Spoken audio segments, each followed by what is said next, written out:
COVID-19 Vaccines by Summer Orta, Samantha Gray, Jessica Paul, and Michelle Chili. COVID-19 is also known as coronavirus 2019. COVID-19 was caused by a new or novel coronavirus that was not seen in humans before. This is an infectious disease or virus that causes respiratory illnesses.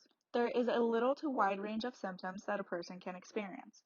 A person can be asymptomatic, meaning that they experience no symptoms, while another person can have severe symptoms that could possibly lead to death.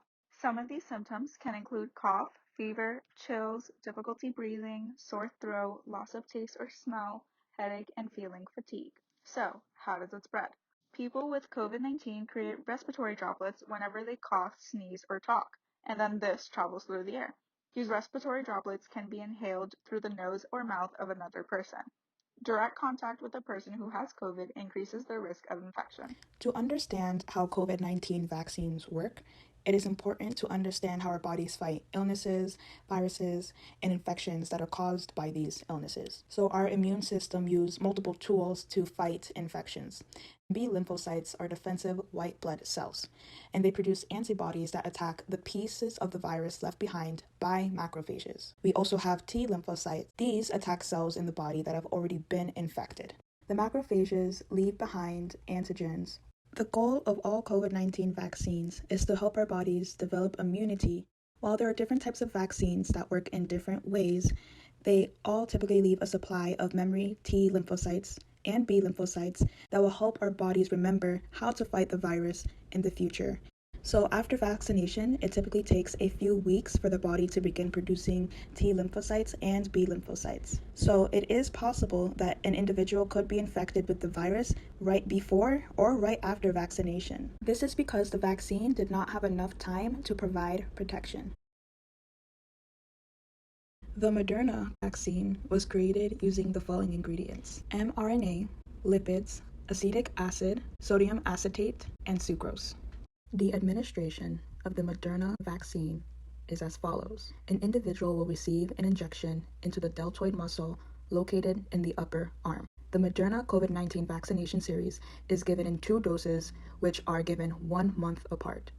The level of protection for the Moderna vaccine is documented as follows. In an ongoing randomized placebo-controlled U.S. study, the vaccine was found to be 94.1% effective in preventing COVID-19 disease among clinical trial participants, with 11 cases of COVID-19 in the vaccine group and 185 cases in the placebo group. Out of these 196 COVID-19 cases, 0 in the vaccine group were classified as severe, and 30 in the placebo group were classified as severe. In this ongoing clinical trial, the Moderna vaccine has been shown to prevent the COVID-19 disease following the appropriate 2 doses given 1 month apart. However, this is all new and an ongoing trial. The duration of protection against COVID-19 is still currently unknown. Although the COVID-19 vaccines have many advantages to them, they also come with side effects. Some of the side effects for the Moderna vaccine are injection site reactions such as pain, tenderness, swelling of the lymph nodes, and redness on the injection site. Some other side effects include fatigue, headache, muscle pain, joint pain, chills, nausea, vomiting, and fever. The most severe side effects include allergic reactions that can lead to anaphylactic shock. Some signs that an allergic reaction can be occurring from the Moderna vaccine is difficulty breathing, swelling of the face and throat, rapid heart rate, severe rash, or dizziness. The Pfizer COVID-19 vaccine was created using mRNA, lipids, salts, and sucrose. The administration of the Pfizer COVID-19 vaccine is as follows. Typically, the individual will receive an injection into the deltoid muscle. In order to complete the vaccination series, you receive your 2nd dose of this Pfizer vaccine exactly 3 weeks later. The level of protection for the Pfizer vaccine can be described as follows. In a placebo-controlled international study, the vaccine was found to be 95% effective in preventing COVID-19 disease among the clinical trial participants, with 8 COVID-19 cases in the vaccine group and 162 COVID-19 cases in the placebo group. Out of these 170 COVID-19 cases, there were a total of 4 individuals whose symptoms were classified as severe. Since this is also new, there is not any current data available to inform the public about the duration of the protection that the vaccine will provide. However, in an ongoing clinical trial, The Pfizer vaccine has been shown to prevent COVID-19 following the appropriate 2 doses given 3 weeks apart. It is unknown whether the Pfizer vaccine reduces the severity of COVID-19 given the small number of severe cases that occurred during this international study. The Pfizer-BioNTech COVID-19 vaccine also has side effects. These side effects include reactions at the point of injection, fatigue, headache, muscle pain, chills, joint pain, and fever. In some rare cases, it can also cause severe allergic reactions that can lead to anaphylactic shock. The Johnson & Johnson vaccine is a one-dose vaccine shown to be 72% effective during clinical trials. This vaccine is made using double-stranded DNA, unlike the 2 previous vaccines mentioned. This directly helps with the process that the vaccine uses to combat the virus. The Johnson & Johnson team developed a modified adenovirus that is medium-sized, contains a double-stranded DNA genome. This adenovirus can enter cells but won't replicate themselves or cause illness. Adenovirus-based vaccines for COVID are more resilient than RNA-based vaccines because DNA is less fragile. The adenovirus also has a tough protein coat that helps protect genetic material inside the vector. The vaccine starts off by being injected into a person's arm, and the adenovirus latches onto a cell surface. The cell then engulfs the adenovirus, where the adenovirus then travels up to the nucleus, where the DNA is stored for the cell. The adenovirus then pushes its DNA into the nucleus. This adenovirus is made so that it can't make copies of itself, but the coronavirus can make copies of itself into more mRNA. The mRNA then leaves the nucleus and the cell begins to read the sequence and assemble more spike proteins. Some of these spike proteins will start to go up to the surface and stick onto the sides of the cell. The vaccinated cells will then break up some of the fragments that are presented on the surface. Then these protruding spikes and spike protein fragments can then be recognized by the immune system.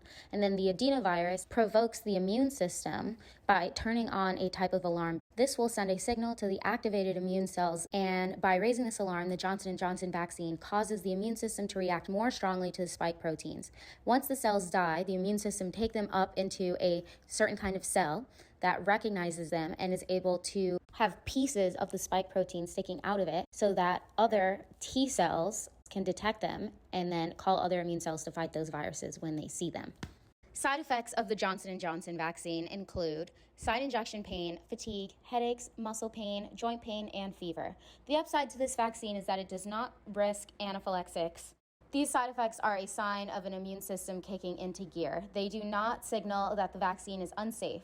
To date, there are no serious long-term side effects associated with getting the vaccines. The vaccine approval process is a long one, but for good reason. Before consumers have their hands on a new vaccine, it is important that the vaccine goes through several steps to ensure the safety of the people receiving it. For COVID-19, an accelerated vaccine approval process is being used. This means that instead of a vaccine being ready to distribute in 6+ years, it is distributed anywhere between 12 to 18 months. In Phase 1 of clinical trials, 20 to 100 healthy volunteers are closely monitored to help determine if the vaccine is safe, if it works, what the side effects are, and what is the appropriate dosage. In Phase 2, 100+ healthy volunteers are closely monitored to help determine the side effects of the vaccine and again, if it's safe. In Phase 3, 1,000+ healthy volunteers are closely monitored to help determine if it's safe, if it's effective, and determining what the most common side effects are. In this phase, a placebo is introduced to compare the responses of the placebo to the vaccine. Next, the vaccine is shared with the FDA and the Advisory Committee on Immunization Practices, COVID-19 work group. In the case of COVID, the vaccine developer must apply for emergency use authorization, which is used during an emergency such as a pandemic to help make certain products available that have been found to diagnose, treat, or prevent serious or life-threatening diseases. Manufacturing begins anywhere from Phase 2 to Phase 3 of clinical trials to ensure there will be enough vaccines for everyone by the time it is approved and ready for distribution. Quality assurance and quality control are both protocols and guidelines that enable us to make sure that rules are being followed and that you are getting a quality product. Now, starting with the temperature control for the vaccines, the Moderna and the Biotech vaccines are both mRNA vaccines that require cold chains when they're being stored. So the Modernas must be shipped at -4 degrees Fahrenheit, and the Pfizer must be shipped and stored at -94 degrees Fahrenheit. The Johnson & Johnson vaccine has no need for cold chains and can be stored for 3 months at a time at refrigerator temperatures. Now, study monitoring is a site visit that will be conducted before the study begins and periodically throughout until the study ends. During the visit, they will be expecting to verify protocol compliance like completeness, accuracy, and consistency. Monitors will also give clarification and additional training to help make sure that regulations are being met. Now, onto the Data and Safety Monitoring Board. They are a committee of infectious disease experts and biostatisticians that are able to review the data and make sure that it's being produced correctly. They will be in charge of safeguarding the interests of the trial's participants, checking the safety of the trial, and monitoring the conduct of the trials. Now, when it comes to risk to participants, there is a possibility of hypersensitivity to the vaccine. The ICF board will inform the participants of these risks, and they will be observed for about 30 minutes after they've been given the vaccine. All emergency treatments will be available in case of severe reaction, and the participants that are already aware of hypersensitivity to the study will be excluded.